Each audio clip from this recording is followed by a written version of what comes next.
So welcome everybody. Thank you for joining once again. The team of FiBL working on this project and Bioland, our project partner. Today we want to present you the first outcomes of our national project and why we are doing this international project or this international workshop. I think it is important to see that this regulation 2018/848 applies for all European countries, and therefore everyone needs to deal with this deadline that will come in the end of 2036.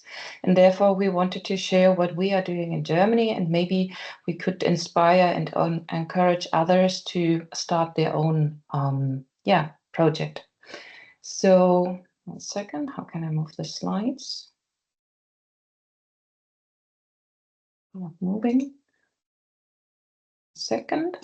Okay, so just to start, who is in the room? So there are mostly people are working in the agriculture research, the ministry, the council, or different regions, and we have representatives from different countries here in the room today. A lot of people from Germany I have seen. However, it's a German project, so it's not a surprise, but I think it's very nice. This project is actually quite well supported by the national actors, and I think it is important to showcase what we are doing to others. And I just wanted to remind you, there's a vision in the LiveSeed project. I was the project coordinator for the work package transparency and the legal framework in the LiveSeed project. Maybe you have heard about this. And the LiveSeeding project, that is the continuation project. I'm also the work package leader, and we are working towards the goal to reach 100% organic seed use by 2036. There's a noise in the background. Thank you. So why do we work on this project? Actually, more or less everyone knows that there's foreseen to phase out the use of non-organic PRM use, so it's seed and planting material, by the end of 2036. Our project started in the year 23 and it will end in summer 26. So we have about 1 more year to go. And I think there are some important dates that everyone should be aware of. In the end of 26, DG Agri is asked to write a report to the European Parliament on the status quo on non-organic PRM use in Europe. So what is the situation of use? And from the year 2029 onwards, DG Agri can develop delegated acts. However, it is not clear if these delegated acts will be at crop level or country level. But I think the data for this 2026 report will be important, and also maybe some data that will be collected between 26 to 29 to better understand how far we are in the different countries in the use of organic PRM. And then in the year 2036, in the end, there's this phasing out of non-organic PRM, and this applies for the seed, for all herbs, for the ornamentals, for the vegetative propagated material. So I think this is a very sharp deadline, and we really need to see if this is feasible. And therefore, we want to collect a lot of data and make good policy recommendations. So we deliver input here, and we plan to deliver input with the report of our project. And of course, as I said, I think our objective of this webinar today is inspire and encourage other actors or national actors to start their project to better understand what is going on in your country. So just a brief overview. The Federal Ministry of Agriculture, Food and Regional Identity in Germany is, let's say, the umbrella of agriculture in Germany. We are organized, or everything is organized around seed and planting material, around organic seed, the database Organic X Seed. Maybe you have heard about this national database. And there's a version called Seeds for Organic, where a seed supplier can enter their supply through the seedsfororganic.eu website to the national database. At the moment, the Seeds for Organic database hosts 11 countries. So they directly can display their seed offer into the German database and the other way around. It is also possible for other countries or other actors to post their or show their supply in the national database. But I think this Seeds for Organic platform is very easy to handle because you don't need several logins for that. Organic farmers need to check the availability of organic seed, and the farmers they really use this database, because if there is no organic seed for them available, they need to request a derogation through the database, and we have 20 control bodies in Germany. They manage these derogation requests, and the organic seed ICSI database and all decisions in between this are supported by 3 national expert groups. We got the national expert group on horticulture crops, agriculture crops, and vegetative propagated crops. And all these 3 expert groups advise the working groups on organic production, and they are organized by the 16 regional authorities. So we have a large assortment of actors in Germany that are involved in this whole system. And just to be very clear, we work in this database very much with this category 1, 2, and 3 system. Category 1 means there's a sufficient availability and no derogation is possible. Category 2 means there is some availability or good availability, and farmers need to ask for a single derogation. And category 3 means there's nothing or almost nothing available, then a general derogation applies. And the role of the seed expert groups is to analyze the different crops and to give an advice in which group these crops shall be grouped according to the categories. And then farmers need to ask their derogations according to that. Within the project, we have seen that, of course, for those crops where there's sufficient organic seed, it is working and quite clear. But there is a long list of crops where there's not sufficient organic seed available, or where there's not so much progress, where the crop sticks since many, many years on category 2 and it does not move to category 1. And we wanted to find out what is the reason why these crops stay in the same category since many years. So what is the pathway to impact that we used? Of course, you can start by pushing more organic seed on the market, but at the same time, we need to pull to create a higher demand. And it is very important to have an enabling surrounding. So everything that supports the uptake of organic seed and the reduction of non-organic seed. So with this methodology of push, pull, enable, we try to work throughout the project to really get something going. And I will now hand over to my colleagues, to Jan. He will present his first part on the arable crops and with the first findings. So, Jan. Yes, can you show the slide number 9, please? Yes, 1 second. Where is it now? It moved away. Can you see, is it still share? No. Okay. We see your screen. Okay, sorry.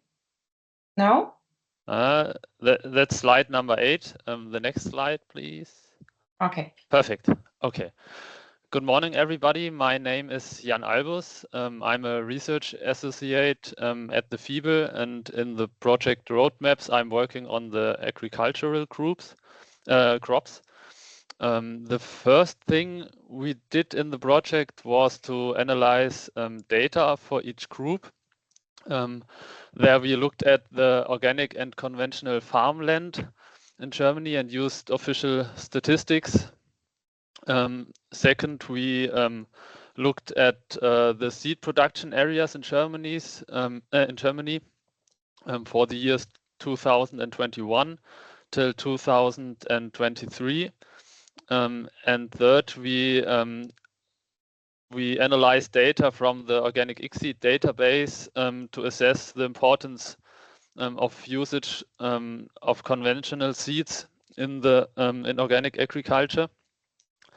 And finally, we organized online workshops with experts in breeding, seed production, seed distribution, and representatives from inspection bodies to evaluate these data we analyzed and to ask them what challenges has to be solved to reach the goal in 2033 to supply 100% organic seeds to cover the demand of organically produced seeds. Next slide, please. Here you see that around 7% of the total arable land in Germany is managed organically. The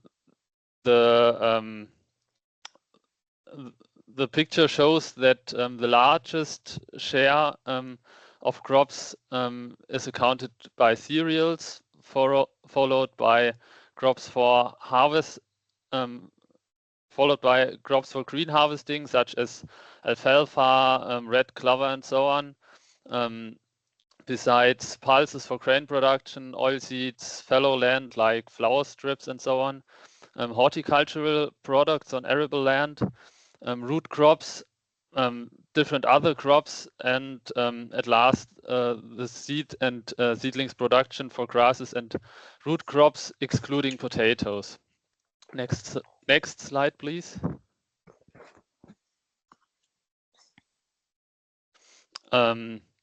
While the share of organic arable land in Germany is only about 7%, the share of organically managed grassland in Germany is around 20%. And as typical species on grassland, we analyzed Kentucky bluegrass, that's Por pratensis in Latin, white clover, and red clover. Next slide, please. Here you can see how many offers for organic seeds in Germany were placed on the OXS database some days ago. And that's all crops we analyzed in the projects for the arable land.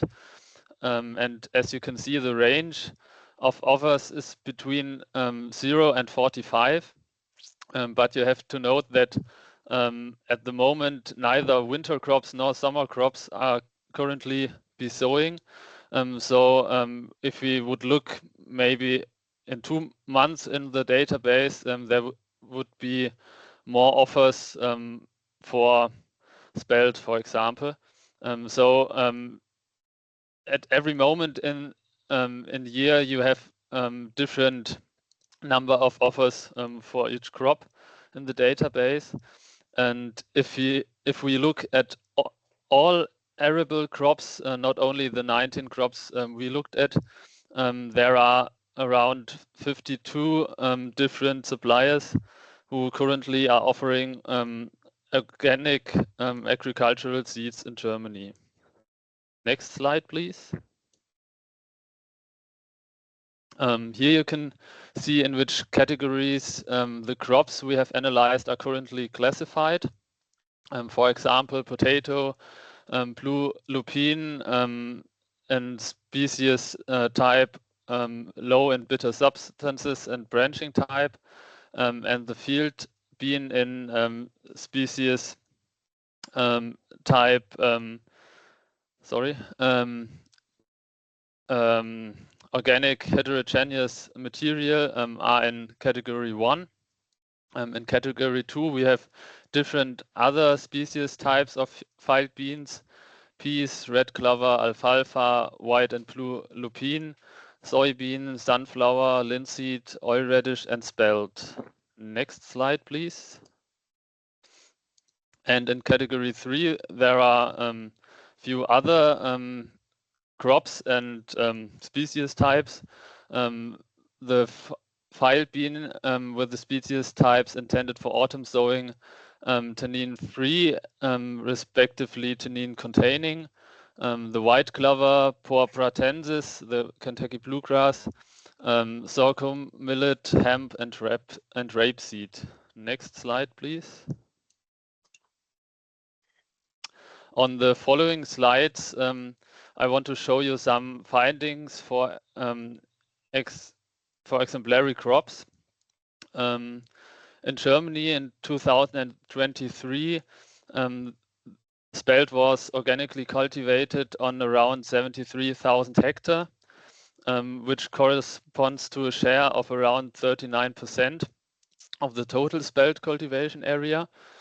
And in the workshops, the experts estimate that around 90% of the demand was covered by organic seeds. So there's only a little gap between the demand and the supply of organic seeds. And as I mentioned some slides before, we analyzed the derogations over the organic egg seeds database, and in this table you see how much derogations were authorized in the years 2021 until 2023, and there we see that there were more authorized derogations for winter spelt than for summer spelt, but the number of authorized derogations decreased over the years because the demand of organic seeds for spelt decreased in these years, and there was still seeds used for seeding, which were produced in the years before. So in 21 there was a large area of organic spelt seed production, and so in the following years seed from 2021 was used, and there was not such a big need to have these derogations. If we look at the challenges for 2033, there aren't big particular challenges because the market is still developing, and so the experts said that in average years, which means in years with average demand of organic spelt seed, we can in 2023 there can around 100% of the demand be covered by organic seeds. Next slide, please. Rapeseed is a crop which is cultivated on only a low area in organic agriculture in Germany. So winter rapeseed was organically cultivated on around 5,000 hectares in 2023. That's only a share about 0.5% of the total rapeseed area in Germany. And the experts estimate that marginally over 0% of the demand could be covered by organic seeds. And if we look at the derogations in 2021 till 2023, we see there were large number of derogations for winter rapeseed, especially for winter rapeseed used as oilseed, and there are also derogations for summer rapeseeds, especially for forage usage.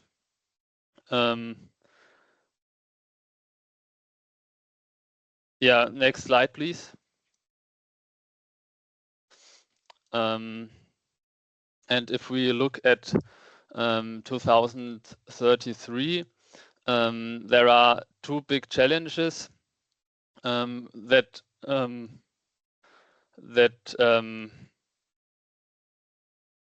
sorry. There are two big challenges to meet the goal in 2023. At first, rapeseed has a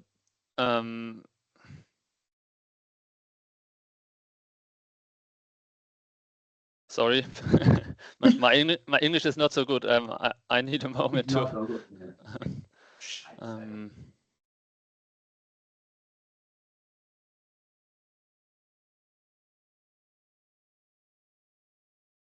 The two big challenges are that meeting the nutrient requirements in spring is very difficult in organic farming, and rapeseed is very vulnerable to animal pests, and both factors leads to yield losses. And the second big challenge is that almost exclusively hybrid varieties are used in both organic agriculture and conventional agriculture. But the hybrid seed production is not feasible under organic conditions. And therefore, the experts estimated that lower 10% of the demand could be covered by organic seeds in 2033. Next slide, please. And the third example is alfalfa. That's a crop that's very important for organic farming because of the biological nitrogen fixation.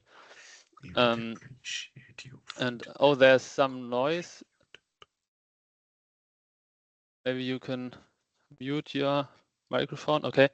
In Germany, legumes for whole crop harvesting were cultivated organically on around 350,000 hectares, which is a share of about 50% of the total acreage for legumes for whole crop harvesting.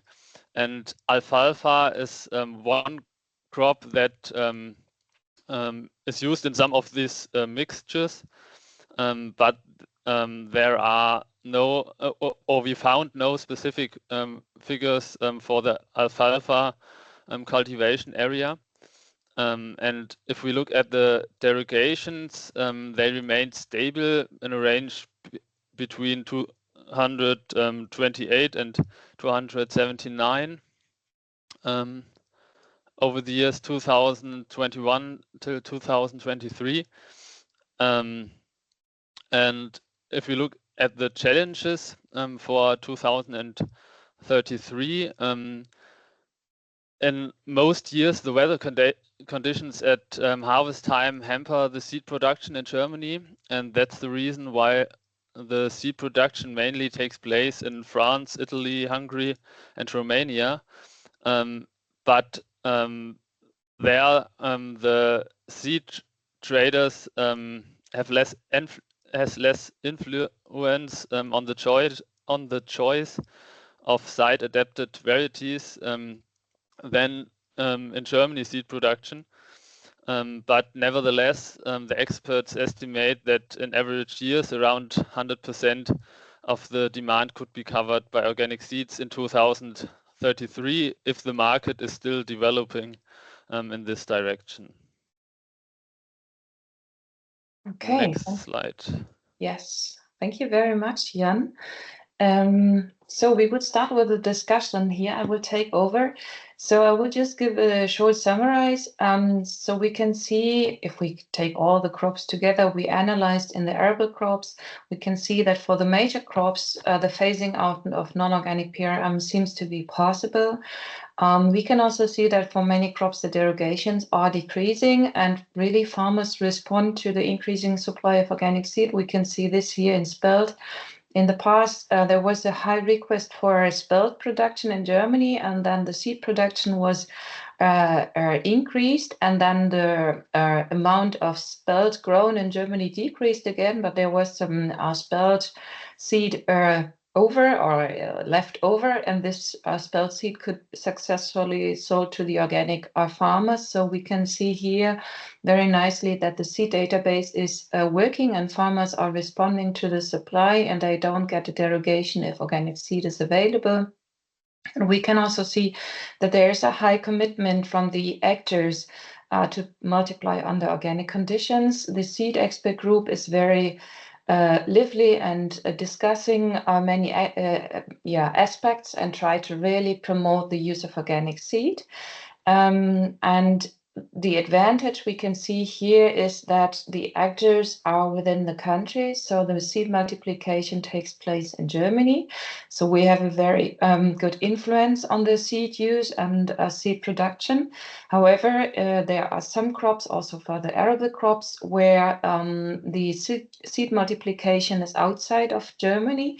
And there we do not have so much insight into the choice of varieties or how big the seed production is in one year and in another year. So there's a higher dependency on other actors.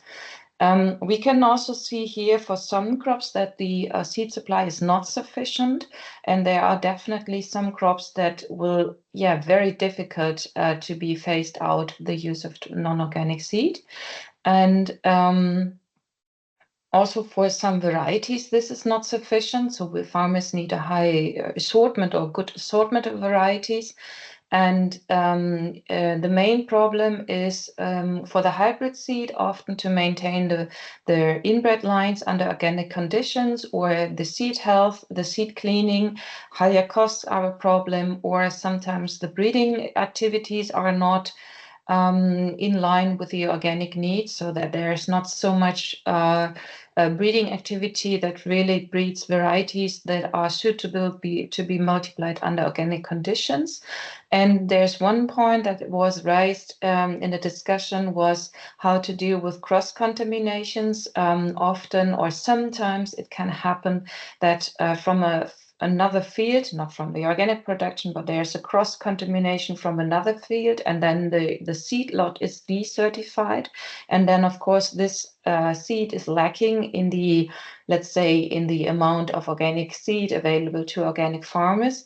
And also, if we talk about other contaminations in future, maybe we need to discuss this at a higher in another level to see how to deal with cross-contaminations if there's not sufficient. So if it comes to a decertification. Okay, now we would like to open the floor for 2 or 3 questions. We got some minutes left. So if you got any question to that, please raise your hand and we can take some questions on that. And I would be very interested to see your perspective on the arable crops in your country. Are there any comments?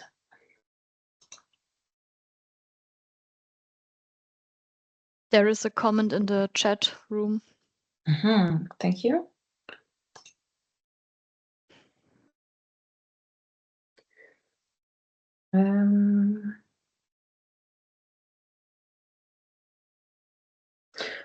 Okay, there's a question on the if also basic seed will be phased out. I would say no, definitely no. The basic seed still remains as conventional seed, or can remain as conventional seed. It's just the last step of the multiplication in case of seed, where the seed multiplication needs to take place under organic conditions. Of course, if the basic seed derives from organic multiplication, that is fine, but it's not obligatory. Other questions? Not so far. Otherwise, we can continue, and then maybe we could take some questions in the end. A second. So the next one is Leonie. Actually, yes. I need to say that Jan and Leonie, they are quite new. They work since 2 years at FiBL, so I'm very happy that they are open to present their work in English, because I think they normally work in a national context, and therefore it's the first time for them presenting in English. So thank you very much, Jan and Leonie.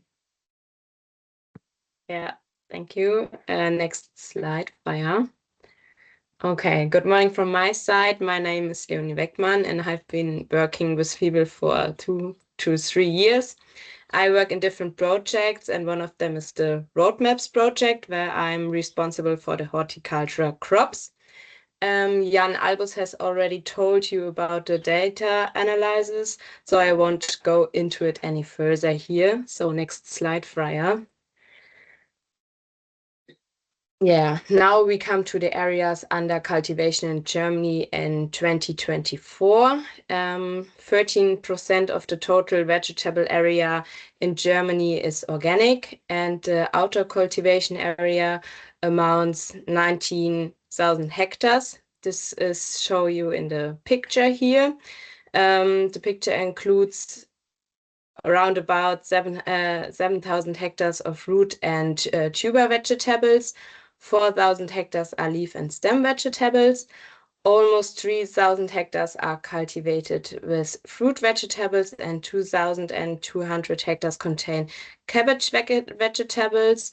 1,600 hectares are cultivated with pulses, and almost 1,000 hectares are cultivated with other different types of vegetables.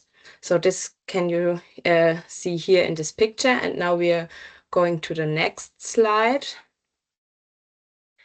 If we look at cultivation under greenhouses or protective covers, we have a total of 300 hectares.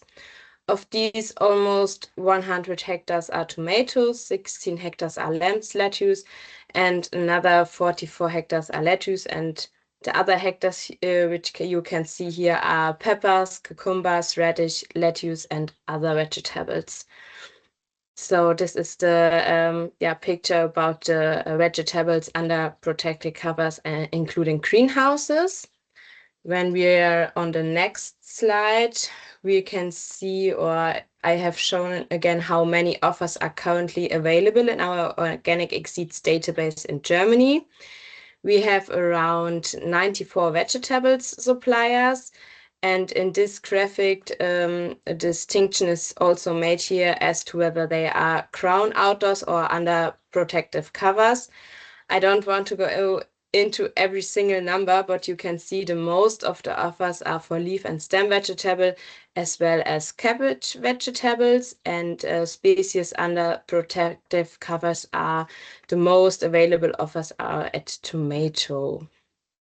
Yeah, that's you can look a little bit on this picture, and then we're going to the next slide.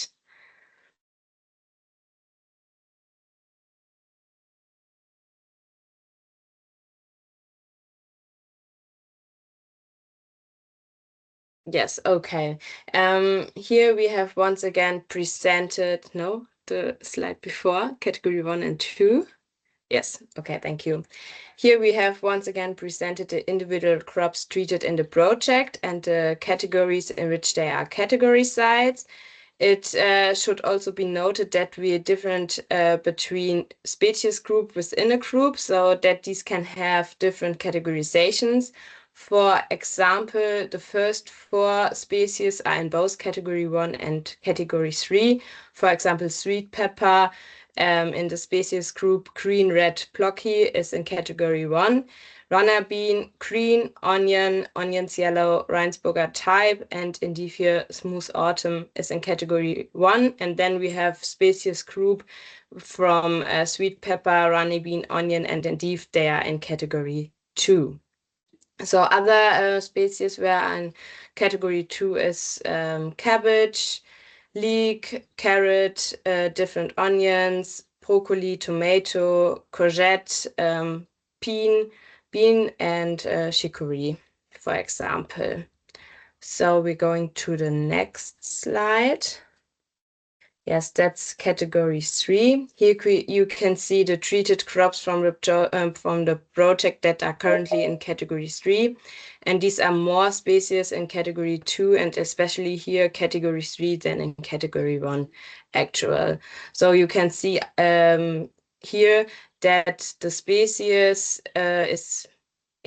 includes this category 2 and 3, because we have the difference between the species group. For example, tomatoes also in category 3, also auch in category 2. Yeah, that's the species are in category 3. And now let's take another closer look at 3 cultures. Firstly, let's look at the carrot. the area under cultivation in Germany was around 3,000 hectares. The expert estimate is under 5% of demand covered by organic seed. And the derogation form, the organic seeds database, show which species group is categorized in which category. So the most derogations were granted in the washing species group. You can see in 23, the number of derogation was total 1,065.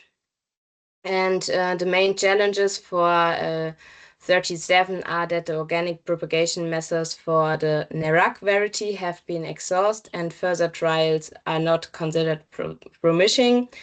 And the Bolero variety is difficult to offer from organic propagation as the requirements cannot be met.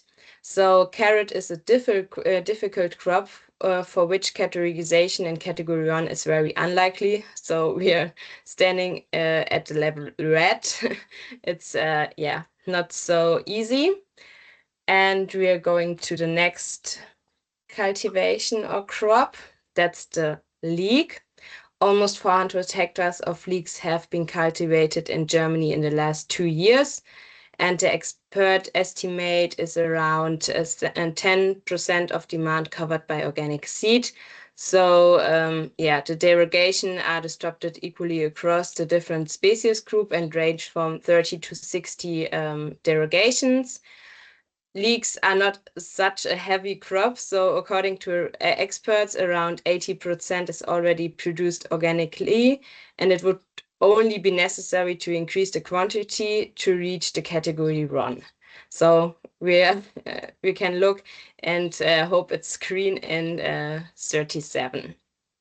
Yeah. Then we go to the last crop. We have a courage, which is grown on around 450 hectares in Germany.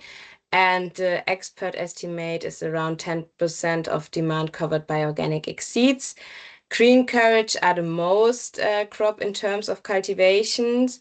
And you can see here, it's our green courage are the most, there are the most derogations in 23. And availability is still limited, but the experts are the opinion that the category 1 would be possible by 37. And that was a brief introduction to the horticultural sector. And now I give the floor to Freya Schäfer. Thank you. Okay, thank you very much. So actually we have picked some very difficult crops. I think it's not that worse in all the crops, but we can see that for some crops there's really a big lack of organic seed, especially for the carrots. The amount of organic seed supply decreased in the last years. And I think, of course, the seed companies, they are very active in improving their organic multiplication or to breed new varieties, but we can see that there's still a lot of things to do. And if we look in the future, it's less than 12 years to go to reach this aim.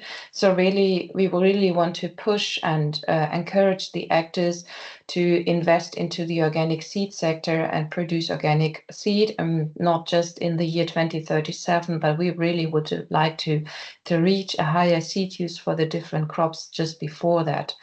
In the next year. So we can see that for the major crops, there are we analyzed more than 20, almost 30 vegetable crops that we can see for the large crops, the phasing out of non-organic seed seems still possible. And for some crops, the derogations are decreasing, but anyhow, this is not the case for all crops. And the main challenge, I think, is here that the hybrids are very dominant in organic production, and the OP varieties, the open pollinated varieties, have a very minor importance, and therefore it really depends on the large actors to supply a hybrid seed from organic multiplication. And throughout the project, we could identify some general roadblocks. For instance, the issue of flexibility. If a crop is categorized as category 1, for instance, some species like lettuce or salad, it can happen that resistance break or that new varieties arise on the market and the old ones are not working anymore. And therefore, we need to have a higher flexibility and a shift in the categorization. And because of the system that we got 16 regional authorities, we have seen that the system within Germany, it's a bit slow in moving one crop from category 1 to category 2 or the other way around. And therefore, within the seed expert group of the vegetable, a task force was implemented. This is a small working group that is representing the different actors from the authority, the control body, the seed association, and the farming associations. That in case of there's, for instance, a breakthrough of the resistance, that this smaller task force can act on a higher level or on a faster pace to take any decision. Of course, their decision needs to be granted by the different authorities, but I think it's easier to have few people working together than in a larger group of the seed expert groups. So there was one task that was implemented from the vegetable group. And this is very much supported by our project because we think it is important to remain a flexibility. Also, we could identify that there are some administrative burden for farmers to apply for small-scale field tests.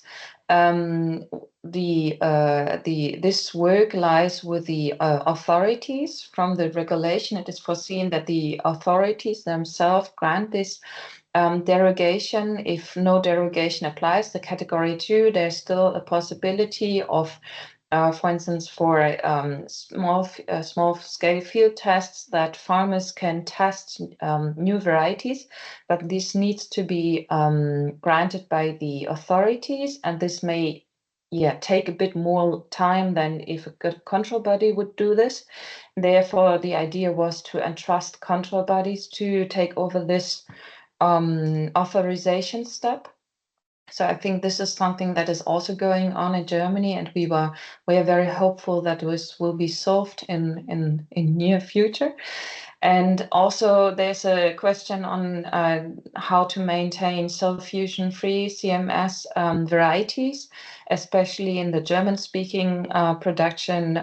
The organic farming associations, the private label organizations, they don't want to use cell fusion varieties. However, the assortment of cell fusion free varieties is decreasing, and of course, if there's not a high request because it's just in the German-speaking countries, the breeding efforts may go down, and therefore we need to see in future how to deal with this in the organic sector.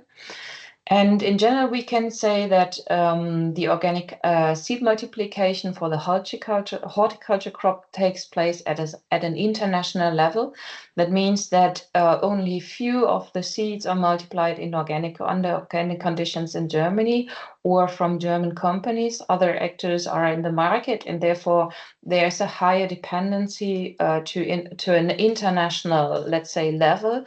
And they often supply their seed to more than one country, and therefore I think it is important to have a better exchange at international level to see what is the situation in the neighboring country, for instance, and maybe can we align the categorization of one crop with the other country, that for a seed supplier, their supply is equal through several countries.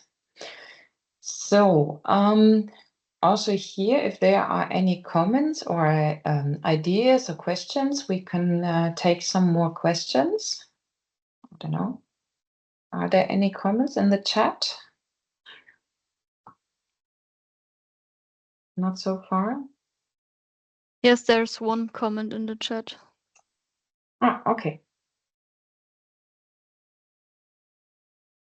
So the question is, what are the planned measures if no sufficient quantity of organic seeds will be available by the year 2037 for cultures where sufficient production isn't possible, for instance, carrot or rapeseed? Will there then no longer be any organic cultivation of these crops, or are there other alternatives? Yes, I think, as I mentioned at the beginning of this presentation, there's a possibility foreseen in the regulation that from the year 29 onwards, there could be a delegated act where certain crops, for instance, could be taken out of this phasing out deadline. However, it is not clear which of these crops will be taken out and if this delegated act will be written. And therefore, I think it is important to collect data on the situation in the different countries and the crops, really on a crop-specific level, to provide a good database to DG Agri to take a good decision on that. I think for the carrot seed, I would say I'm very confident that the seed production will increase in future, because I know that some actors are quite active and really promote the use of organic seed in carrot. However, at the moment, it looks like that we are not that far, but we have 12 years more to go, so maybe we will reach this. And I think in the year 2030, maybe needs to be maybe a larger discussion about this, if it's really possible to phase out the use of carrot seed by the year 2037, or if this deadline need to be postponed to, I don't know, 5 years later or another time. Okay, thank you very much for this question. Any more questions on that?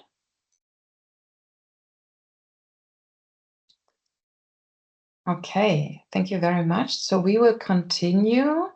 I think the next presentation comes from Anna. There's a question from Hannah Postalosa, yeah? Yes, I hope you can hear me. Yes. Thank you for the input so far. It's very interesting. So I'm new with this topic, so maybe not so deep into the details, but I was just asking myself, you pointed out that especially the situation with the genetically variety for the carrots is big problem that you spotted.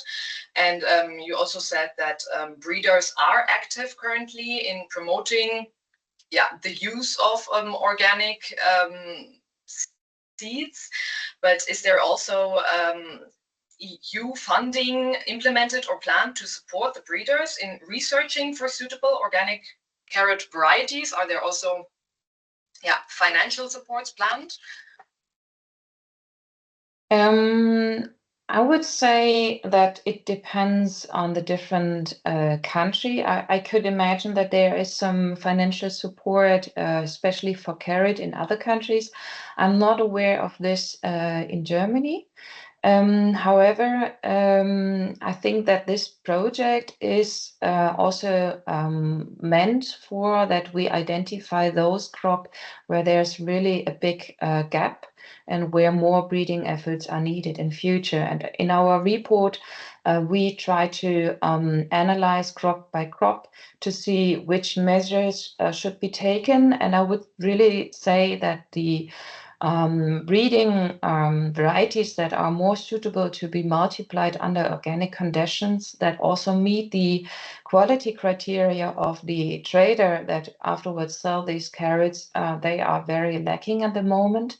However, we also have a work package in this project on the role of the supply chain. We will come into that at the end of the presentation.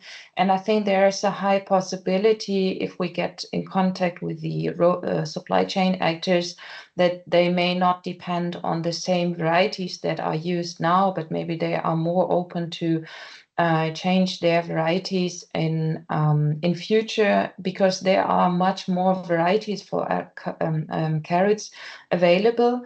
But most of those varieties, they may not deliver this certain requested quality from the supermarkets, and maybe therefore we want to get in contact with the supermarkets. But this is a very sensitive topic, and yeah, I think we will talk about this at the end of our workshop today. There's one more question from Martin Sommer in the chat. He's writing on the main vegetable crops, same in the EU, like carrot, leek.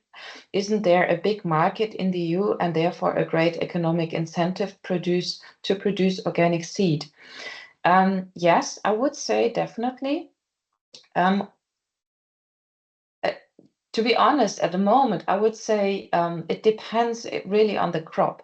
For carrot, it is really difficult to multiply this variety or these crop under organic conditions, because these hybrid varieties have not been grown to be, or not bred to be multiplied under organic conditions. While in leek, I would say the multiplication needs to be scaled up, and therefore we need better incentives to motivate the actors to increase their seed multiplication under organic conditions.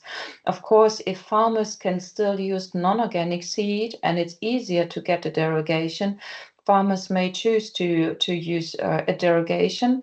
On the other hand, if there is sufficient organic seed available, we need to create something like a possibility or insurance, not an insurance, but for instance, this category 1, where no derogations can be granted. It is for the seed supplier, it ensures them that they are able to sell their organic seed. So it's a matter of, let's say, fostering the investments by increasing the incentives for farmers to use organic seed. But this is a very sensitive, balanced issue. And of course, if we now, for instance, say that, I would say that in, I don't know, just say like this, in 5 years, leek will be on category 1 in Germany, and then all actors are aware of this deadline, and then they will upscale their production accordingly. But if we do not, I don't know, communicate this deadline, then there is no incentive for the actors to multiply their organic seed under organic conditions. Okay, so Anna, you would like to continue? Yes, thank you very much, Freya. I want to share my screen. Stop sharing my screen. Ah, yeah, sorry.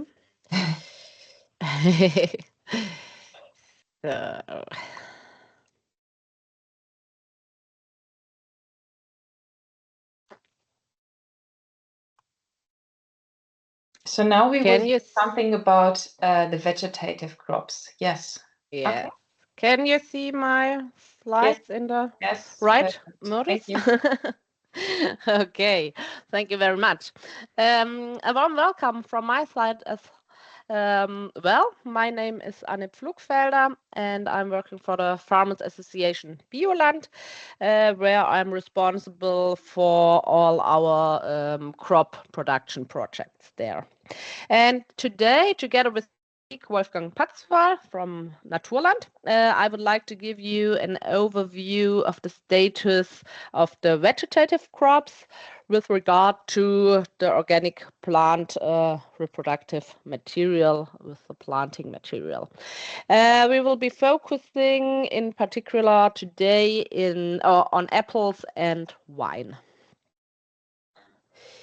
So, first I would like to give you an overview and some facts on fruit production in Germany.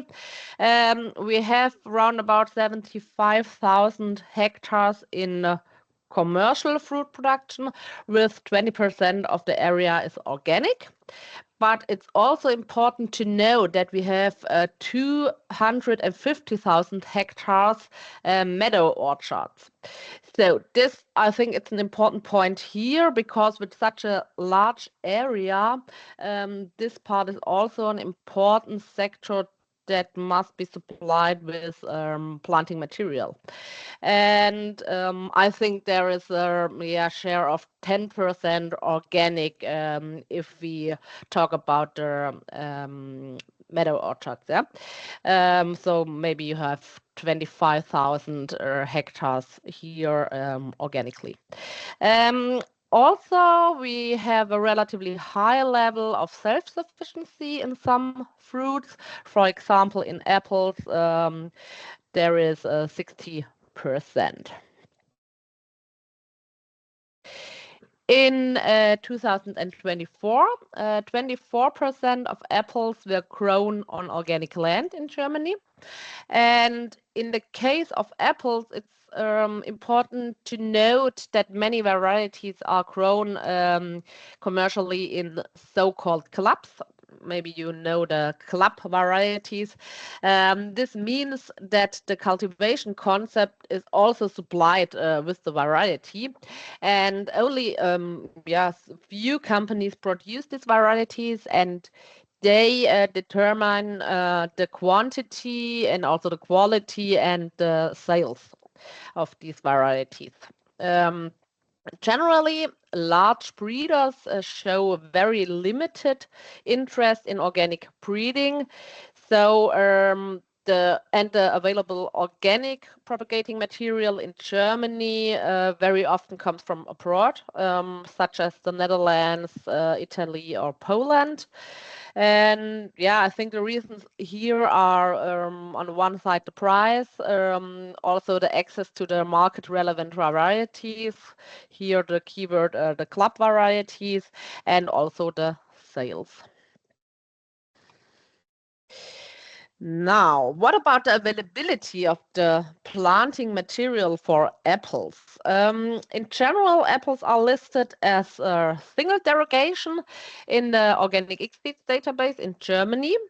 This means that if organic planting material is not available, conventional material may be used. However, there is a special rule for apples in Germany, also for pear and quince, known as the Kernobstregel.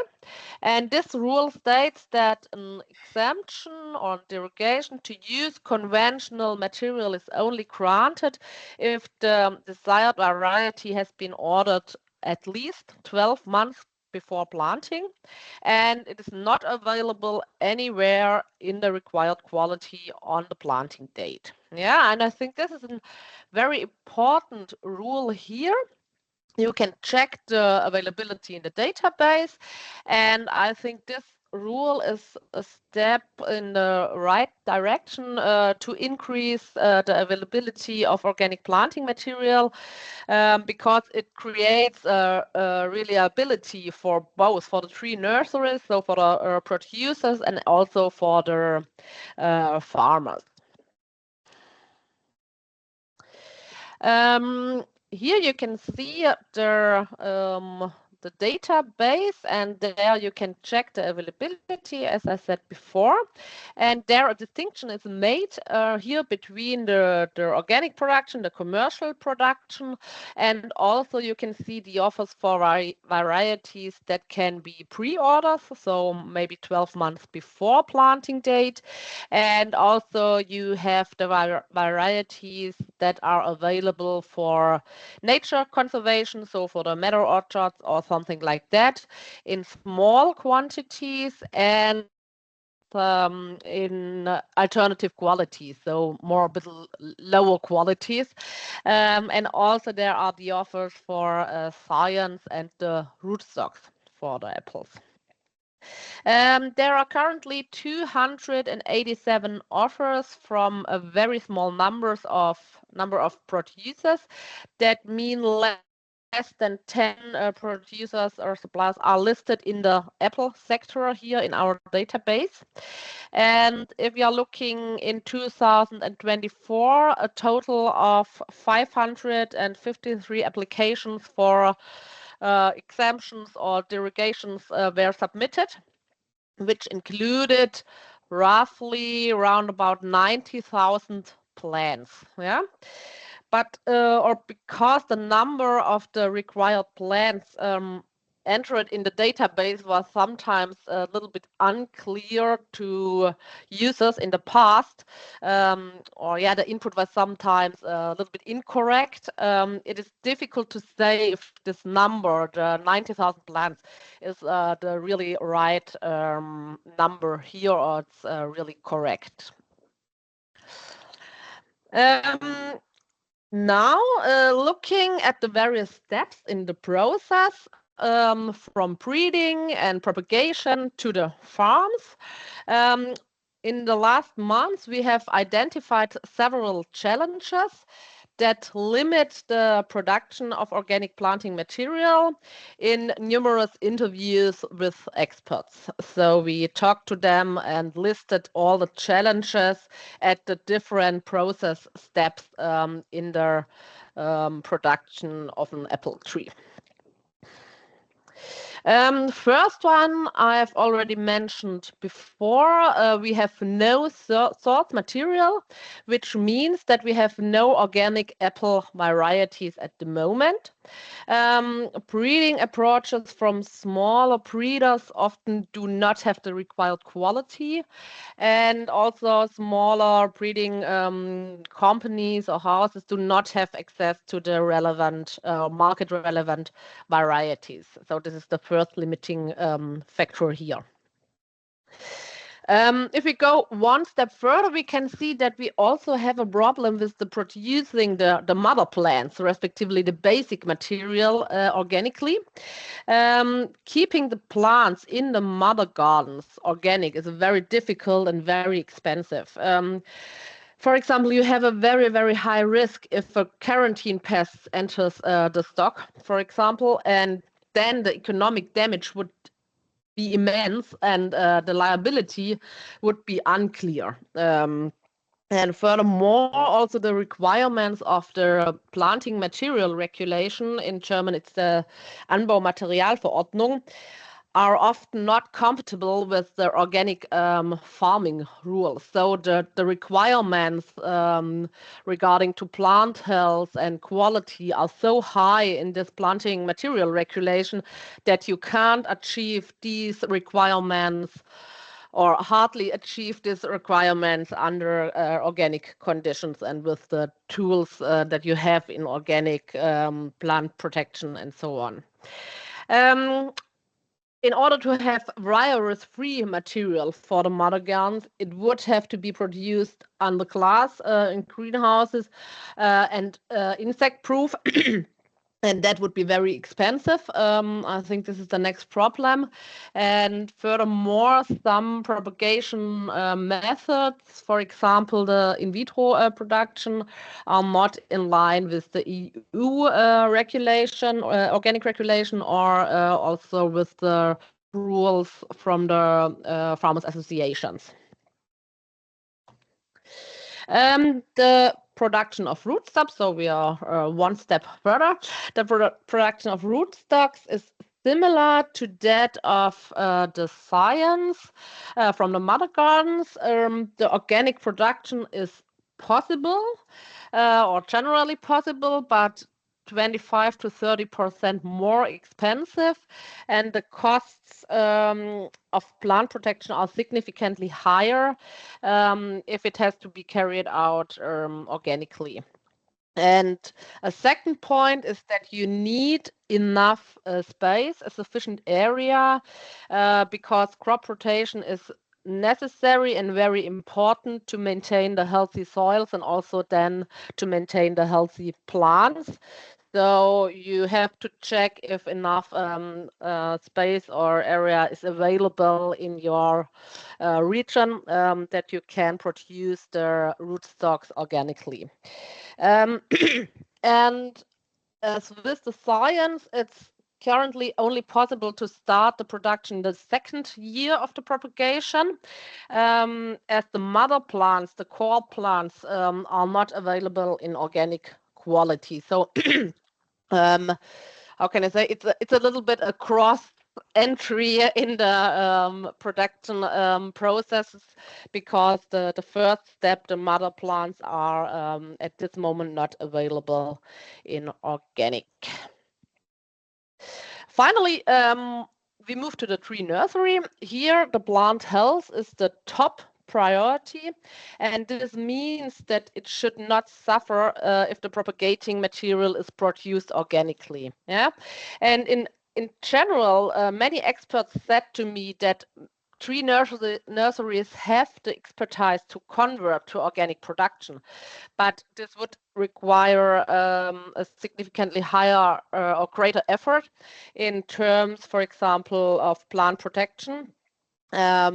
Many more passes would be necessary for biological pest control or also the mechanical weed control. And so this is a limiting factor here. And in addition, the tree nurseries are dependent on optimal high quality rootstocks and science. This is an additional risk here if you produce organic. And one possible consequence, and I think this is also a very important point, is that if you, or the consequence of a large-scale conversion would also be a significant decline in variety. Because no tree nursery would be able to maintain the diversity of the varieties under organic conditions. So you have to know the tree nurseries sometimes have 100, 200, 300 different varieties, cultivars, and so on. And it's not possible to maintain these diversity under organic conditions. So now we are coming to the summary. Overall, we have too little organic plant material in the fruit production. This also applies to apple, especially for the commercial production. It's a little bit of difference here in the commercial production to the nature conservation. And the main challenges here are that breeders have little interest in organic varieties. It's very difficult and expensive to produce propagating material organically, and that conversion to organic would lead to a decline in varieties, as I said before. In general, I think it's certainly possible to increase the availability of organic planting material, but only if the customers are willing to pay the higher price. And it's certainly not realistic to expect that to have exclusively organic source material, basic material for apples by 2036. So this brings me to the end of my presentation. I will now hand over to my colleague Wolfgang, and then after his presentation, I will be happy to answer your questions. Thank you very much. Thank you very much, Anne. And Wolfgang is the next one. So hello, everybody. I share the presentation. One moment. Okay, so, and so you now see the presentation. Yep. I have to go to the beginning.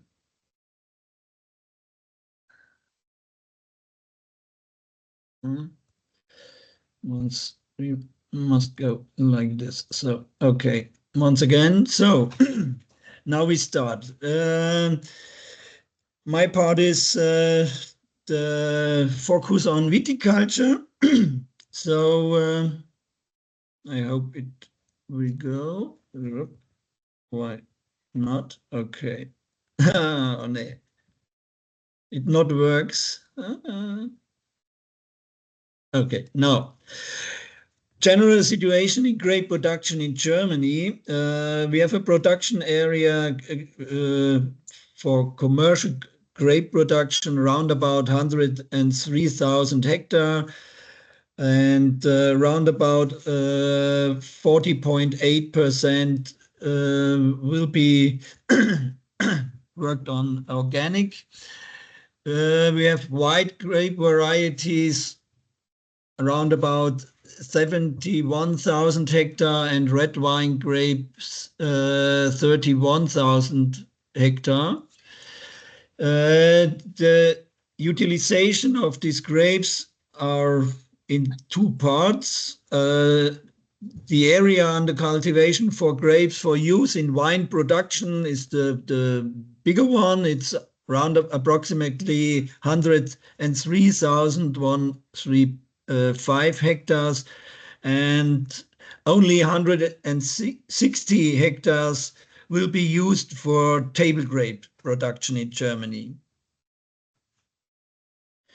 The availability of organic planting material for grape production in the National Organic Exceeds database in Germany is, as I show here, we have for organic production, organic grape production, there are currently no suppliers of organic wine planting material for grape production listed in the Organic Exceeds database, and the wineries get the general authorization for the use of conventional wine planting material.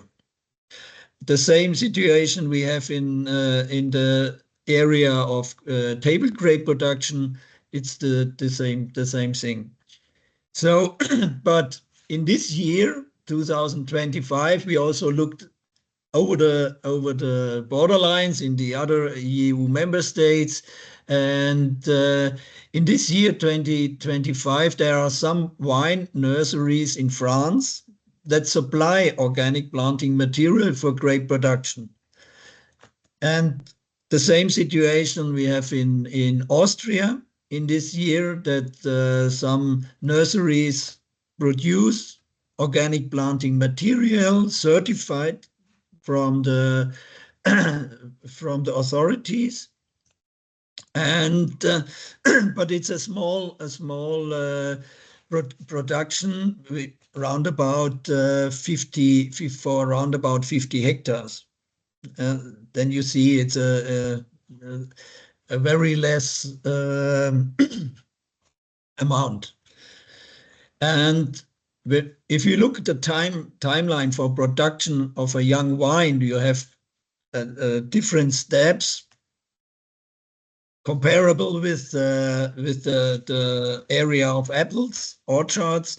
We have mother vineyards where we have the grafting material, where we get off the grafting material for root and for seal.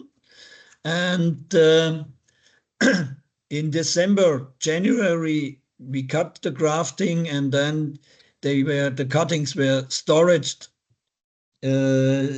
until April, and they were treated with beltanol. It's a conventional fungicide. Yeah? And there is no fungicide or pest product which is comparable with organic production. Then in the wine nursery in April, we have the grafting with the omega cut and also a beltanol treatment. And then this grafting, this omega cut will be coating with phytohormone treated wax. That's the next point, which is a critical point when we want to produce in the way of organic farming, because we are not, it's not possible to use phytohormones. Yeah, but it's necessary, I think. So in May, the grafted plants were forcing the grafted wines and bring them into the wine nursery.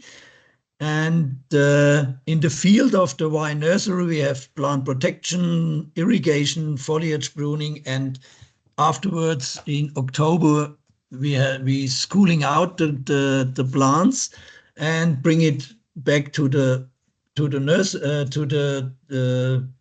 wine nursery. We have another treatment with beltanol the roots were shortened, and also the wood, and another wax coating and storage of the vines. These are the steps for the production of planting material for grapes. And you see the sign points. These are the problems, the points of where we have problems related to the implementation of the organic production. So we held a workshop in January, I think, with nurserymen, and also we were on the the meeting of the Association of German Wine Planting Material Producers to discuss the topic. Yeah? And the Association of German Wine Plant Producers give us some reflections on the current status and possible future developments in the organic wine planting production of organic wine planting material. So the first point was mother vineyards. What is the initial situation for Cian grape varieties? Because we have rootstock varieties and Cian grape varieties. We have approximately in Germany now round about 50,000 hectares of organic vineyards in Germany. So we need, and also 1,500 organic farms in Germany. It's more or less. So, and the annual demand for organic wines is approximately 675,000 grafted wines. When you say, okay, 1% will be renewed. Yes? But we have a constant organic area, but an increase in organic area is possible. So, but this is the situation. Currently, only a few mother wine vineyards we have on organic farms. We have no vineyards where we can cut the grafting material. So no mother vineyards exist actually. So the challenge is the establishment of organic mother vineyards on organic farms. And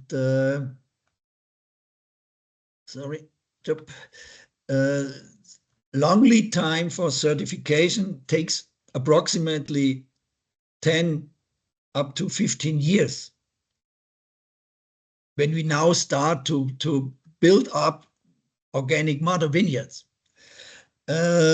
Shorter lead time for standard seedlings, it's approximately 3 up to 5 years. These are the timeline. Huh? Oh, sorry. Warum geht's nicht weiter? So, the second point is the availability. Oh, sorry, no, the rootstocks. It's ones. The rootstock varieties, the initial situation is that the production takes place for the most part over 90% in other European member states. And we have only a small production in Germany. Yeah? And to date, there are no organic rootstock mother vineyards in Germany or in other EU member states. They absolutely not exist. So the challenge is the same with the Cian varieties, creating of organic rootstock mother vineyards for all variety clone combination. It's that we have a lot of different clones per variety and so on, and you have to build up rootstock mother vineyards for all clone of a variety, and it's not easy to the consultation with the wine plant producers in other European countries to come in the same way. So the availability, the second area is the availability of suitable organic farmland for the wine nurseries. In practice, wine nurseries rarely have access to organically farmed arable land because the land is is used by the farmers for themselves. They need the land. They cannot get it to the nurseries, and we have the situation that surround the nurseries where they are located. We have not enough organically farmed arable land to build up nurseries. Yeah. Check. And another field of action is the grafting process and the wine nursery itself. Currently, preparations that are not permitted in organic cultivation are mainly used to disinfect grafting material like beltanol or anything else. Or also in the wine nursery outside in the field, you need potent plant protection substances. Copper for itself, it's not enough.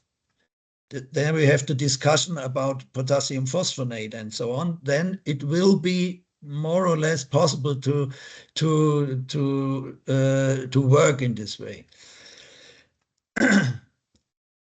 However, efforts are being made to find alternatives with good efficacy that can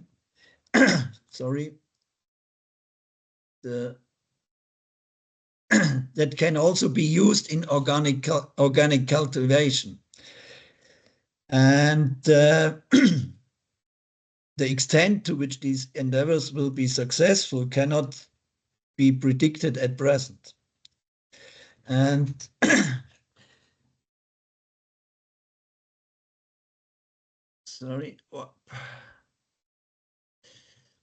And the plant protection treatment in wine nurseries for the production of organic wines can be carried out with the preparation currently authorized in organic viticulture.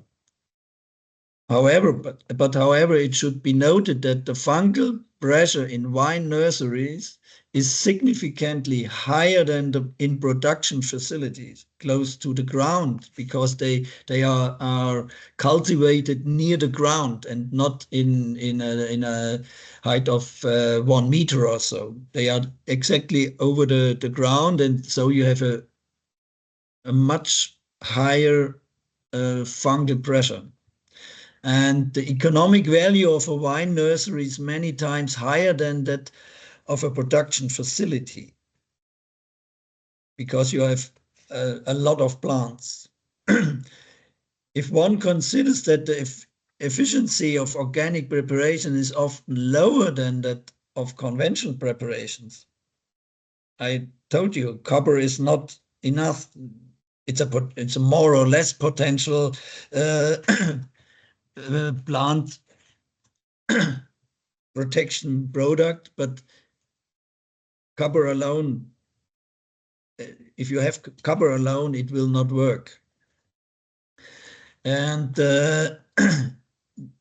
this situation can lead to considerably lower training rates, especially in years with high fungal pressure, like last year, 2024. We have a high pressure of Peronospora, Plasmopara viticola, without the potential plant protection products. You have a big accident in your nursery. So what is the conclusion? In the area of the grafting process and the cultivation of the wine nursery, there are certainly approaches for successful management of these work steps according to ecological principles. However, according to the current state of the art, success with this method is much more dependent on environmental factors, weather conditions, than with conventional production. On the one hand, this harbors risks for the supply of grafts to organic farms, and on the other hand, this can also be reflected in a significantly higher price for the grafts. It's a big discussion how much this price difference is. When it comes to creating mother gardens or mother vineyards for science, organic wine growers are required to set up appropriate propagation systems. So far, there has been little significant activity in this area on organic farms. The same situation like in other areas. However, even if these companies become exceptionally involved in the future, it can be predicted that the genetic diversity, varieties, clones cannot be reproduced, and therefore the availability of varieties and clones for organic viticulture will be limited, because we have a big amount of different varieties and clones for the science and also for the rootstock, and then the combination of them. It's a very complex situation. The situation is similarly difficult for rootstock mother gardens. In addition, the wine plant producers of rootstock mother gardens are mainly located abroad, in Italy, France, and it's more difficult to exert a direct influence there of the quality and so on. It's a big issue to save the quality in this production in south of France or Italy. The available as well in the conventional part, but there we have more potent plant protection products. And the availability of organically farmed arable land for wine nurseries is also likely to be a major bottleneck. Since I mentioned above, access to such land is only likely to be possible in individual cases. I think this is one of the critical points. The major bottleneck says all. The situation is similarly difficult for rootstock mother vineyards. In addition, the wine plant producers of rootstock mother vineyards are located abroad. Okay, so I show you some points of the plant production for the wine and viticulture and the critical points, and it will be, I think my experience is that it's a big point is to get potent plant protection products in the organic production, like potassium phosphonate. Then maybe it will be possible to build up such things, but otherwise I think it's not possible. Okay. Thank you very much, Wolfgang. Sorry for my Very much welcome. Thank you very much for your in-depth presentation. I think the wine production is even more complex. And thank you very much, Anne, for your presentation of the apple case. So we got some time left. If someone would have a question to the presenters, or if you want, you can also place your question into the chat. If I see a presentation, I mean, I'm the project coordinator and I'm in touch with you, but I see this presentation, I really wonder, I think this is a long way to go to reach 100% planting material for just those two crops. And there are even more crops from vegetative material where there is not so much material available. So I think I can imagine that this needs more discussion at DG Agri level. There's one more question in the chat from Julia von Ingelheim. She asked, have you also looked at berry planting material? Anna. Yes, this is also part of our working package. We have several berries in our work package. I think it's a little bit comparable or similar to the apple if we are looking to the reasons why the planting material is very limited there. I think for all berries, it's also a single derogation, so category 2 in or 3 in the database. And the reasons are quite similar to the apples because you have a lot of effort to create a virus-free, healthy plant, also in the region of the berries. For example, strawberry, it's very complicated to get organic planting material because it's very difficult to create a virus-free plant, and so the producers have no big interest to do the berries or here the strawberries in organic quality. I talked to a very big strawberry planting material producer, and he said that the costs and the efforts per variety or per cultivar is so high.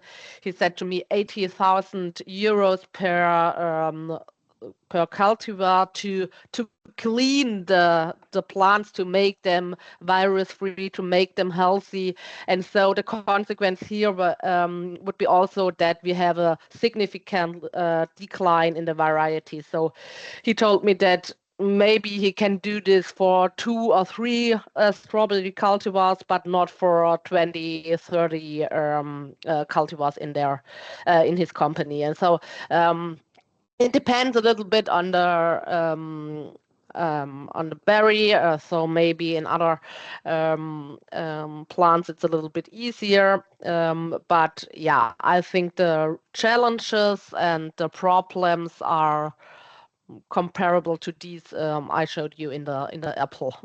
Yes, highly risk with pests and pathogens, and you have often methods in vitro propagation that it's not conformed to the EU regulation and so on. There are big challenges. Often you have also the production abroad, so the strawberry, for example, are produced in Morocco, and yeah, I think it's also a long way in the other fruits that we have a significantly higher share in organic planting material.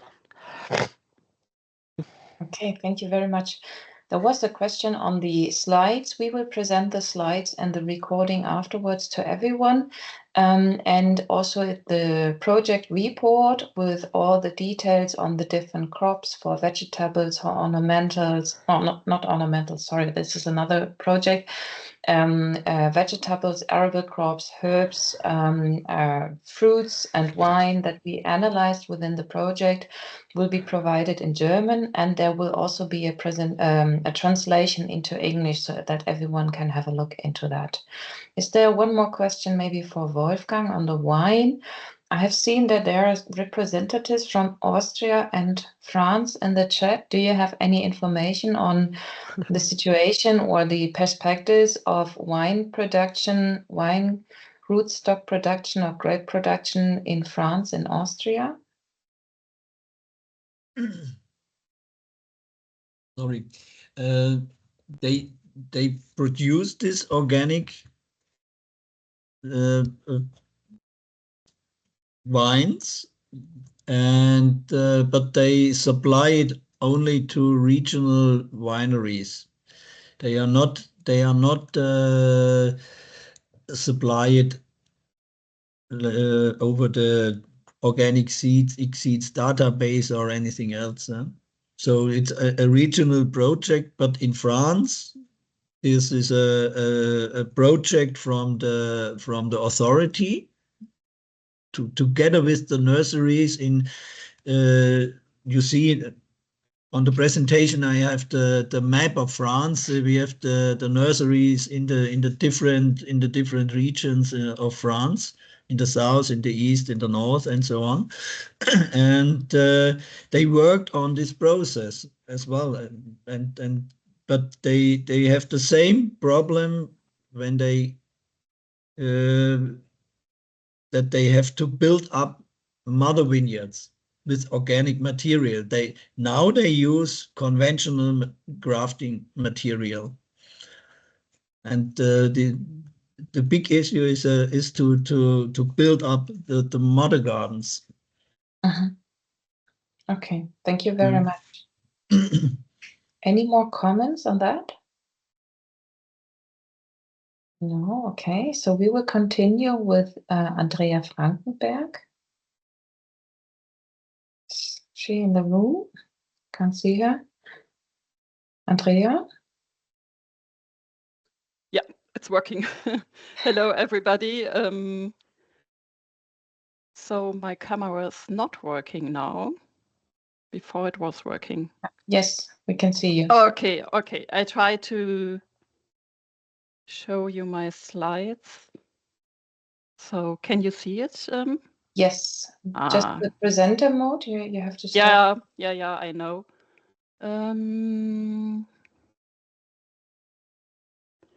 Perfect. Okay. Hello, everybody. My name is Andrea Frankenberg, and I'm since more than 10 years working in the ornamental and pot cultivation sector for Bioland, and are in the team of the research and development, coordinating lots of projects. We are happy that we can improve also this small sector. So we have a project also to analyze, establish, and promote more plant reproductive material in this sector. And we are also supported with from the Federal Ministry of Agriculture, Food and Regional Identity.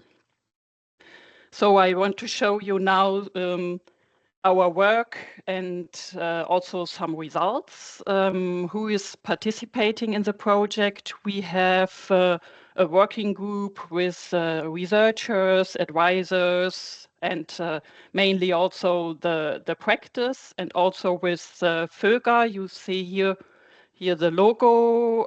This is an association we run since 2019 to stabilize the network of a long-running project. We were financed from the ministry, so we have a network growing here in this sector. What is very important for everybody to improve everything. So what are we talking about? In the ornamental area, usually we speak more from bed and balcony or indoor plants, sometimes cut flowers, but in the project, we look at the bed and balcony and perennials and cut flowers mainly. The tree nurseries and Christmas trees we tried to support, but they were not supported, so we need a solution. How can we support them more to have more plant reproductive material in this area? So first, I want to show you the situation in Germany from growing ornamental plants. Here we see it's just an indication that we have more and more farms in this area. Now, from this statistic, we have 600 farms in the ornamental sector, and here also growing areas in this sector. We have also some numbers of total sales proceeds here in million euros. So you see it's a growing sector, and what we see is we have still lots of nurseries with direct marketing. They run really long time and have different marketing strategies. but now more and more bigger organic nurseries with wholesale, also with wholesale marketing, and nurseries who on the way to organic are on improving. So, hope the next slide is coming. It's a bit stucking. Sorry, maybe this one. No. It's also not running that good at the moment. Don't know why. Maybe. I'm sorry. You can't see the next slide, or me too. No. Should I present it and you can say next slide? Maybe I can't do anything. I also can't make escape. Maybe I just go inside again, and then otherwise you have to try it. So can you see it again? Oh, I'm sorry, it's not working. Why? I have it also at the PDF. Maybe that is working, but now maybe I can. So I make the next slide. So hope it's working. The target challenge for more organic plant reproductive material in this area is we have, as you see, a wide variety of reproduction forms and production processes, and also a big division of work. Also, nurseries who produce cuttings are not located in Europe, and what we need is lots of specialized nurseries to produce organic PRM for a few organic farms compared to the conventional cultivation, and a large assortment in all areas are needed. Also, still research and optimization for cultivation in organic. What we have is almost no organic seeds or cuttings, especially for bed and balcony, and less specialized organic young plants nurseries, and only a few providers make their offer in the organic seeds database, mostly because of administrative burden. So now it's not running again. I'm sorry. I don't know why. Maybe too much pictures in it. Okay. Leonie, vielleicht. Maybe. No, it's a bit later. So the actual situation regarding plant reproductive material in the area is different. Just a short look. Perennials, it's more good because some nurseries have their own mother plants. Quarters at bed and balcony plants, it's a big challenge. And some hurdles because we have no organic seeds, almost no organic seeds and cuttings, and the cut flower sector is we have seeds, but most of the assortment is more for the hobby sector. Let's see, our main goal is to increase the availability of organic plant reproduction for these three mainly parts, and how do we want to manage it? Further development of the range, quality, cultural safety, and production diversity, especially for young plants, and practicability study for production of bed and balcony base material, and also to identificate of further research and action. And here's one work package. So for the further development, we want to increase more the network. And so far we have 12 farms and breeding companies integrated into the project.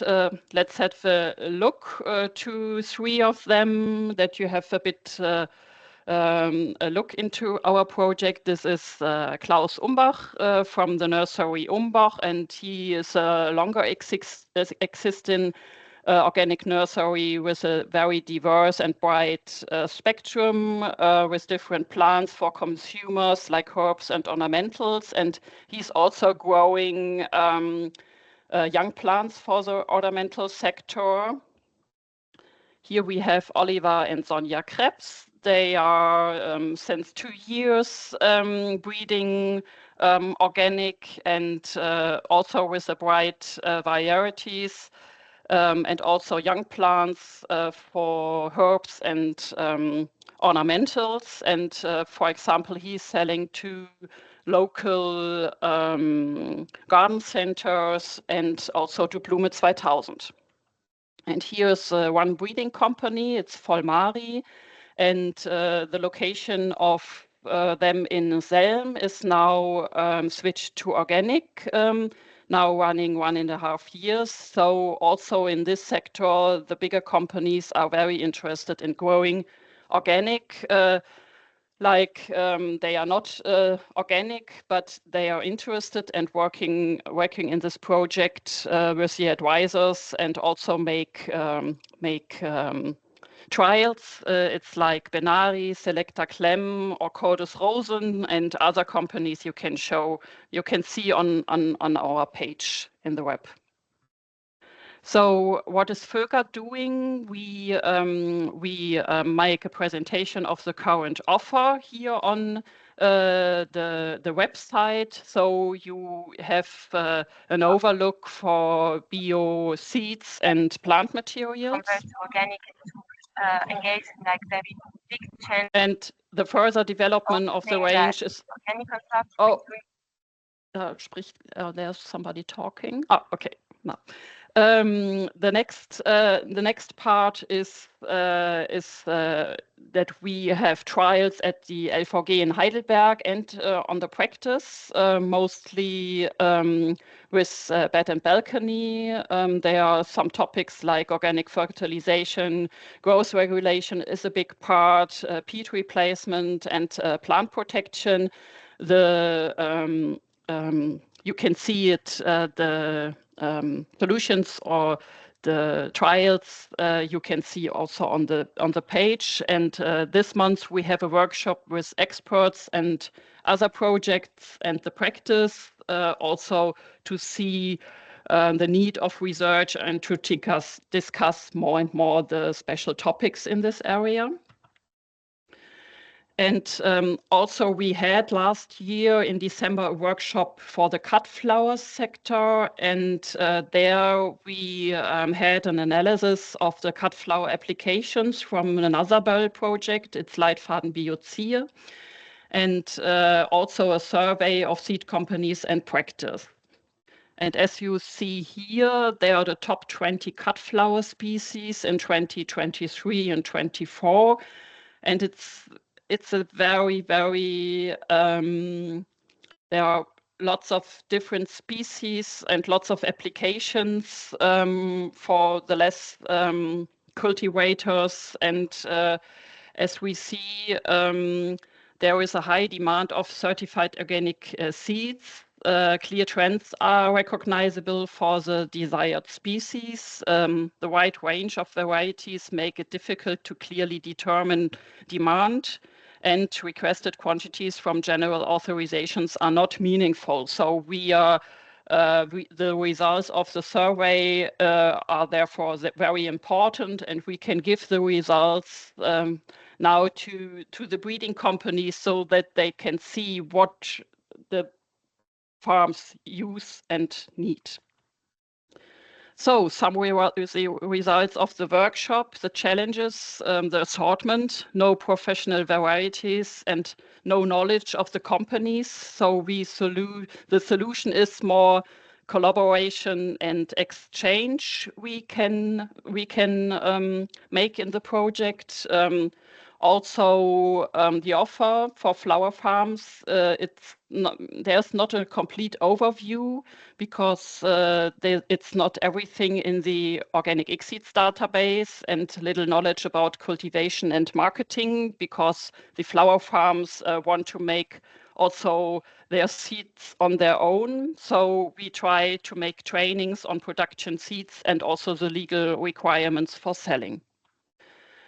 Or from the offer from the plant reproduction companies, there is not a centralized processing like cleaning seeds and no common structures. The demand is too little for them to start growing in organic. So increase the demand and supply through consumers, education, etc. So the next part we are working on is the status quo survey of legal framework conditions. It's a bit like Anne told us in the apple tree sector. There are also laws that makes it very difficult in the bed and balcony sector. So we want to have a deeper look at the production process for mother plants like cuttings and seeds in the bed and balcony we are running now. And also we want to make an evaluation and development of a sustainable assortment for organic ornamental plants. So we want to create the criteria so there can be the footprints, carbon footprint, also heating or peat reduction. And that's now a little overlook over our project and the first results. And here are also more informations about this sector.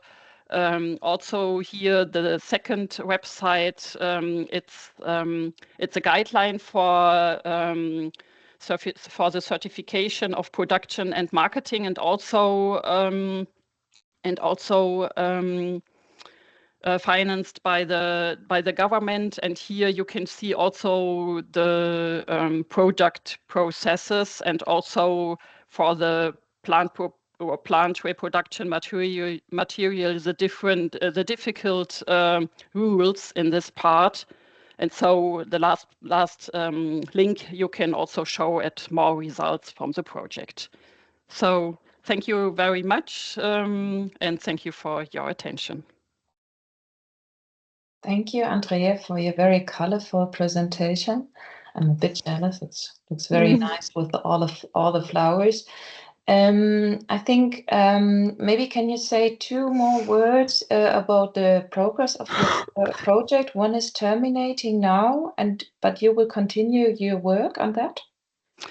Yeah, we have the support until the middle of next year, but we have the chance to make more years because there are lots of questions still in this area we can't run in 1 year. So I think it will work that we can continue. Okay. And do you have any connections at international level, or would you be interested to have maybe a meeting with other actors from other countries to discuss maybe, I don't know, if there are similarities in other countries? Yeah, that's always good. We have from the other project, the Leitfaden, the guideline project, some meetings on the international way. Your meeting that you from the LiveSeeding project. We also have connections to the Netherlands, but and also Austria and Denmark. But I think it will be very nice to have also an exchange over the other countries. Yeah. Mm-hmm. Yes, I can imagine. Yeah, thank you very much. This guideline you mentioned is not available in English at the moment, but maybe there's a possibility, or we will organize some I don't know, we will request some funding maybe from the ministry if there's a possibility to provide this also in English, but also there's a machine translation possible. So if you are interested to learn more about this, I think you can have a look at the website presented by Andrea. We will also send you the links afterwards. And I would be interested if there is someone maybe in the room who is also working on the ornamentals. Is there someone from the auditorium working on ornamentals? No one? Yeah, it's a small part, but Yeah. but growing. So I think it is quite interesting to see, and as I understood correctly from your discussion, that especially the not the supermarkets. What is the name of the garden markets? They are looking for plants produced from organic multiplication. So therefore, there's a need and awareness rising within the from the citizen that they look for organically multiplied ornamentals, and I think therefore the market is growing, but at the moment the market is not that far. Any further comments? Tristan? Yes? Yeah, hello. Yeah, so you asked if anybody's working on ornamentals.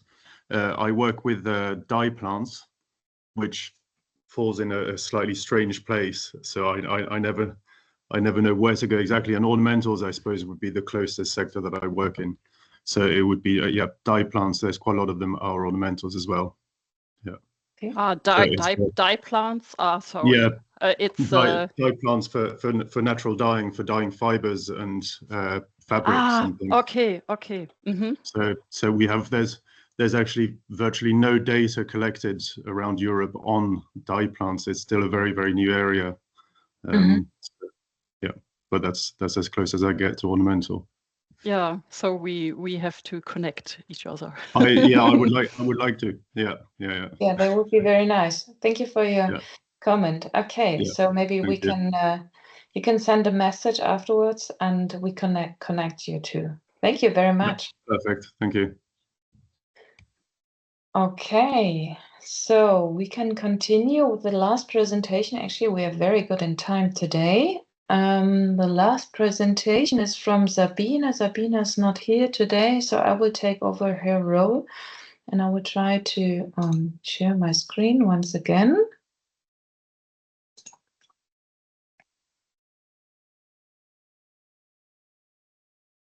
Can you see my screen?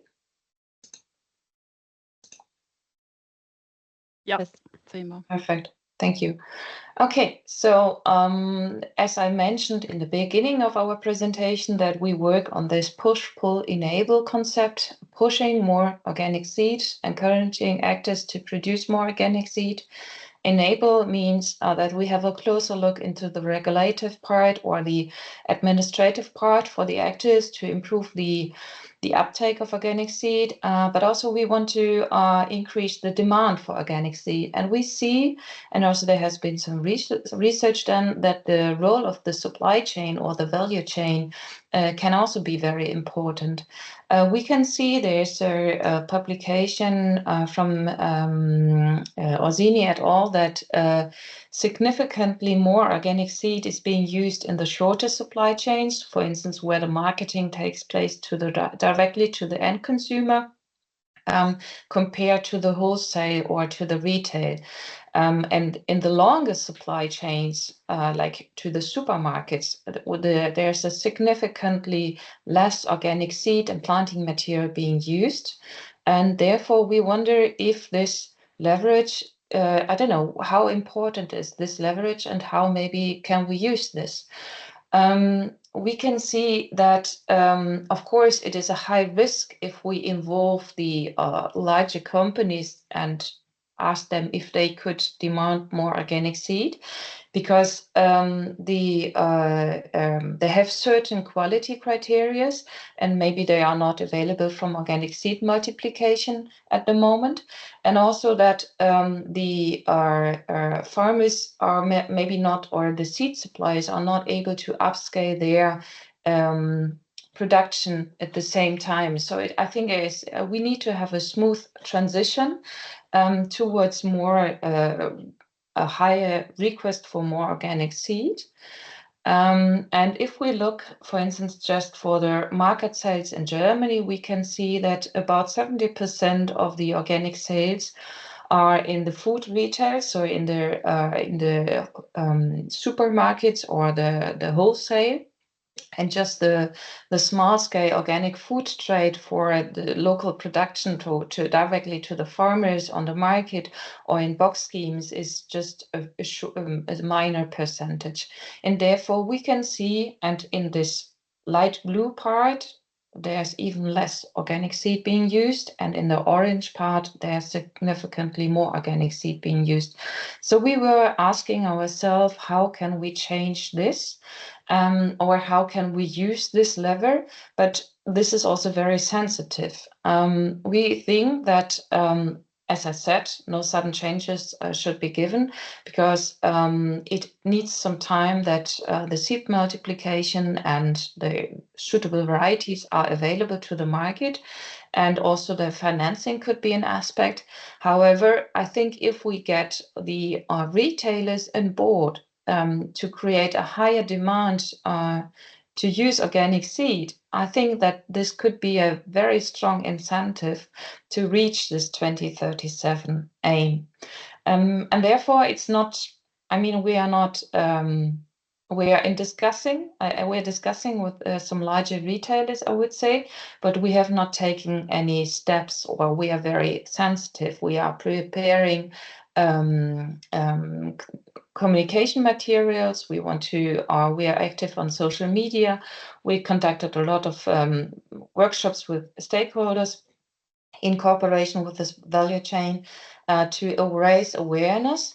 But also, on the other hand, we want to be very sure that they don't start their own way, that they say, for instance, in 5 years, everything should be organic, because I think this is not feasible, because we need really a stepwise change.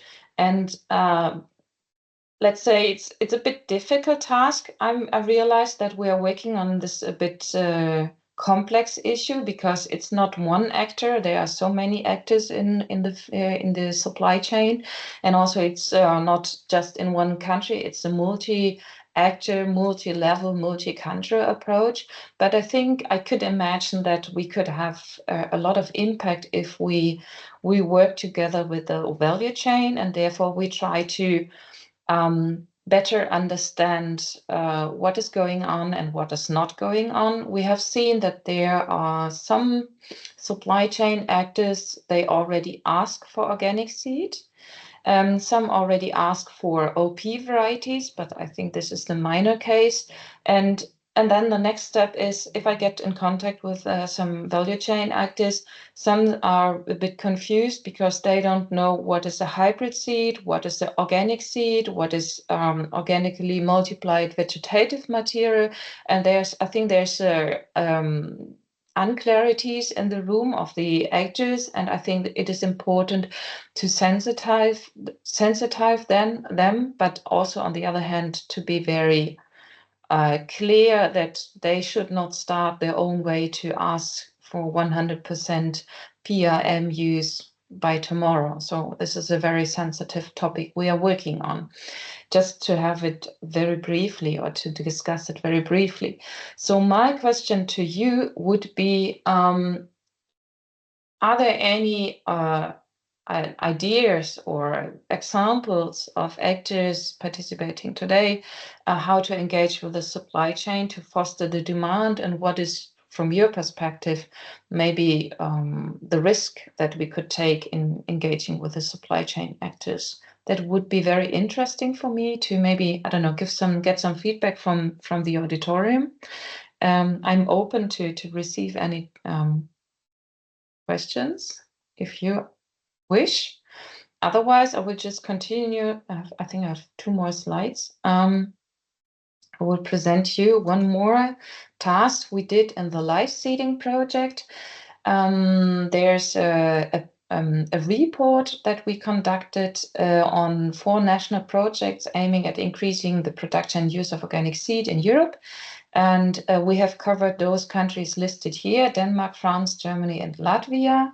And Sweden will be added to this report because we had just an interview 2 weeks ago with Sweden, some actors from Sweden. And there's also a comparable project running in Italy, and we try to get in contact with the Italian partners to involve them or include them into the report to inspire other actors to start their national project. And if someone listening to this webinar today is eager to start their national project, we are open to get in contact. I'm very happy if you send me a mail and tell me if you are starting a project or if you plan to submit a proposal. And I'm open to maybe share some lessons learned we have taken from our project or into contact with the other actors from other countries. And I think it is important to see that we need some national projects analyzing the situation, because the situation in Germany might not be the same in other countries. And therefore, I would say it is not fair that just we develop the data to be provided to DG Agri. They will do their own analysis, but I think it is important to have the analysis from different countries to have a better overview on the situation. So, and then I think that's it. I think one more slide. Yes, thank you for your participation. And yes, I would be open for any discussion. I will stop sharing my slides 1 second. And I can see you. It's a bit weird that you can see anyone. Okay, any more comments so far? No? Oh, there is one. Ilona Stoffel in Switzerland. I'm reading out. Thank you, Ilona. In Switzerland, the federal government intends to conclude that target agreements with retailers for more sustainable agriculture in the future. So far, however, these have tended to focus on measures relating to climate, animal welfare, and the reduction of fertilizers and plant protection products. Seeds and planting material have already been issued to date. Maybe Ilona, can you explain what you would like to share with us? Can you speak up?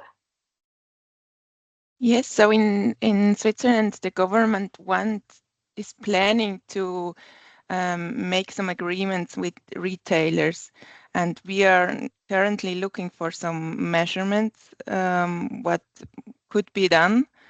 But so far, seeds or planting materials is not a topic that was discussed with the government. It's more focused on other topics like climate or animal welfare. But this instrument could be used in the future also for our topic here. Okay, thank you very much for this information. Do you have any ideas or incentives that could be implemented in Switzerland to increase the use of organic seed and planting material? So far, this haven't been discussed, but I think, we'll start the discussion. Yeah. Okay. Thank you very much. Thank you for that. It's nice to hear from Switzerland. Are there any other countries active on that?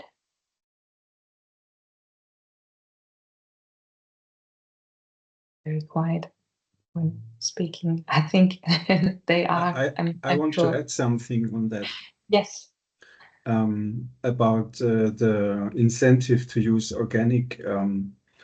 We have this kind of system for some crops that if you get a permit to use conventional ones, you pay the organic price anyway. So there is no financial incentive to use non-organic, at least.